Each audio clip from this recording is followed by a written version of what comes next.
हमें माला का सहारा लेकर के अपने श्वासों में मंत्र को बसाना है। फिर ऐसे अनुराग से युक्त हो जाना है कि जैसे हम श्वास के बिना जी नहीं सकते, ऐसे हम राधा के बिना न जी सके।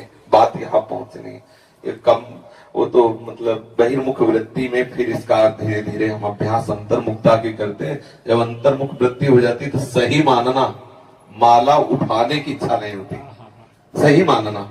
और जहां एक माला ऐसे करो तो विक्षेप सा लगता है, जिनका प्रवेश है वो समझते होंगे। जैसे आप बैठे हो, प्रतिपल मंत्र का ध्यान हो रहा है, आप ध्यान पूर्वक डूब रहे हो, अब उसमें प्रत्येक गुरिया सकलाना, उसको सुमेरु आने पर गिनती किस लिए सकलाना, ये सब बाधा सी लगती। पर शुरुआत में अगर आप ऐसा करोगे तो आप वहां नहीं पहुंच पाओगे। वहां तक पहुंचने के लिए ये सहयोगी है, मगर एक समय ऐसा आता है और ऐसा करना चाहिए। प्रत्येक साधक को कुछ समय तक बिना माला के मंत्राकार वृत्ति करने की चेष्टा करनी चाहिए। कभी आपका ये नासवान शरीर है, मान लो अंगुली टूट जाए, अंगूठा टूट जाए, ये नासवान है। अगर हमने केवल माला से अभ्यास किया तो हमारा भजन रुक जाएगा। ये अनुभव की बात कहते हैं।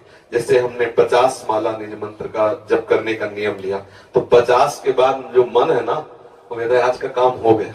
वो अंदर से कहता है आज का काम हो गया, मतलब वो उस समय सावधानी से अलग होने लगता है। और जब हमें प्रतिपल उसका, अच्छा, जब हमारे हाथ में माला नहीं होगी तो हमें मंत्र चलाने में मुश्किल पड़ेगा और लगेगा माला चाहिए, क्योंकि अभ्यास आपने किया है। कई तरह का अभ्यास करके इसको मन को फंसाना चाहिए। जैसे मानो माला ही है तो हमें गिनती की जरूरत थोड़ी, अरे माला चल तो रहा है, माला ही तो चल रहा है, अब बिल्कुल न गुरिया है न माला है। अरे इसको फंसाने तो है मन को, राधे श्याम राधे श्याम राधे श्याम। गणना में हमें किसी को बताना है क्या, राधे श्याम राधे श्याम। फिर धीरे धीरे इसको भी बंद कर दिया। आज्ञा चक्र में हम लिखते जाते हैं, बार बार नाम, बार बार नाम लिख रहे हैं।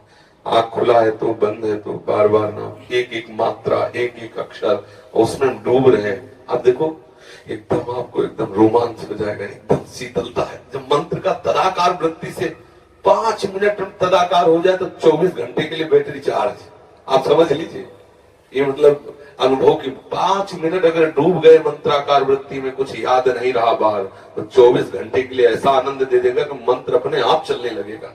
अभी क्या होता है कि अंगुली में माला, जिह्वा पे नाम और वृत्ति बाहर, ये प्रारंभिक दशा में आवश्यक है। क्योंकि अगर हम प्रारंभिक दशा में केवल उसके ऊपर छोड़ देंगे तो विषयी मन वो कल्पना में फंसा देगा, नाम छूट जाएगा।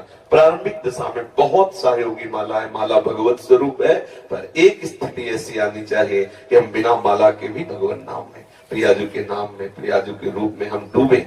ये प्रेम रस की वृत्ति आने के लिए थोड़ा सहयोगी है, लेकिन पूरी वृत्ति माला में ही केवल ना लगा दे। नहीं तो देखा गया है, अंगूठा दर्द करने लगा, अंगूठे में चोट लग गई तो बहुत विक्षिप्त है, भजन नहीं हो रहा। हमें ऐसी कमजोर स्थिति नहीं रखनी। जब हम गुरु कृपा से इस मार्ग में प्रारंभ में आए तो ये गुरुजनों से सुनने को मिला कि जितना जितना नाम जप करोगे रूप का प्रकाश होगा। तो लोभ गुरु के वचनों से जागृत हो गया। तो जो पूर्व में सदगुरुदेव भगवान थे, बड़े जप प्रधान महापुरुष थे, सन्यासी थे, पर बहुत प्रणव जप प्रधान थे।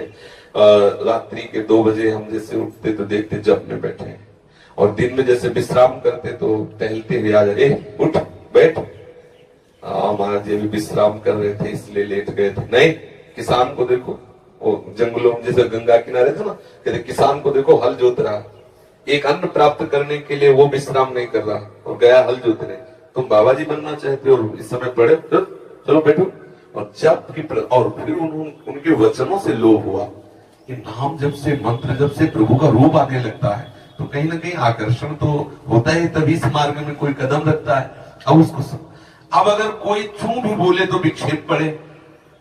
फिर सदगुरुदेव भगवान से कहा कि कहीं कुछ बज रहा है, कहीं कोई बोल रहा है, कहीं कोई आवाज आ रही, तो मन बहुत विक्षेप, तो उनका इस पर सुधार करना है। हमें कहीं विक्षिप्त नहीं होना, कहीं उस संगीत आदि बज रहा तो एकदम विक्षेप होता। फिर हम साउंड पे खड़े होकर भजन शुरू किया। जैसे हम ब्रह्मांड में कहीं गाना चल रहा तो वहीं खड़े हो गए, बार बार वृत्ति, मंत्राकार वृत्ति टूटने न पाए।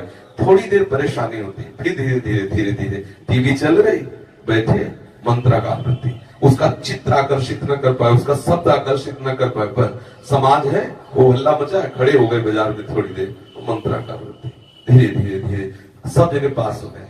ये जैसे ट्रेनिंग दी जाती है ना, देखो जवान की बिना युद्ध के वो सैकड़ों गोलियां बरसाता रहता है, क्योंकि उसको अभ्यास चाहिए ना। तो हमको भी तो युद्ध करना है, न जाने कितनी प्रतिकूलता आएंगी। कोई गाली बक रहा है, कोई समाज की भीड़ है, कोई मनोरंजन के गाने गाए जा रहे हैं, कहीं कोई कुछ तो हम हर लुभावने और भयावने दोनों स्थिति में नाम को ऐसा दृढ़ कर ले, किसी भी स्थिति में नाम न। अब समस्या थी, जैसे कोई आया तो बात कर रहा है तो बहुत अंदर जलन होती, ये कब जाए हम नाम, मतलब तो लगा कि ऐसे नहीं, इसका भी सुधार होना चाहिए। तो जैसे सामने वाला बोल रहा है, उसके चेहरे पर बार बार नाम का चित्रण कर रहे हैं, देखा वो समझ रहा है बाबा बहुत प्यार से देख रहे हैं, हम तुम्हें नहीं देख रहे हैं, अपना काम कर रहे हैं। और वो बार बार नाम उसके बीच में बोल दिया, हाँ अच्छा, और फिर नाम को चला रहे, बड़ा आनंद आने लगा। आधा घंटा वो बात हुई, लेकिन अब आधा घंटा विस्मरण नहीं हुआ। अगर बोलना है तो कोई सूक्ष्म बात भागवती बोल दो, चुप रहो, सामने वाले बोलने दो, और अपने अपने बस अपने चलने चाहे। धीरे धीरे ऐसी स्थिति आने लगती है कि आप शयन कर रहे हो, उठे, मंत्र चल रहा है, बड़ा आनंद। ये जो तंद्रा में भजन होता है ना, बहुत सुखद होता है। नाम सो रहे, नाम जग रहे, इस स्थिति का जो भजन बड़ा आह्लाद, ये वही समझते हैं जो अच्छे साधक भजन में लगे। एक स्थिति होती है, न सो रहे न जग रहे, चेतना भी है और बाहर की चेतना भी नहीं, मंत्राकार वृत्ति है या भागवती चिंतन में एकदम डूबा हुआ है। तभी संत जन प्राय कई कई घंटे पड़े हैं, लेकिन उनको नींद में थोड़े हो, संत सोता नहीं है।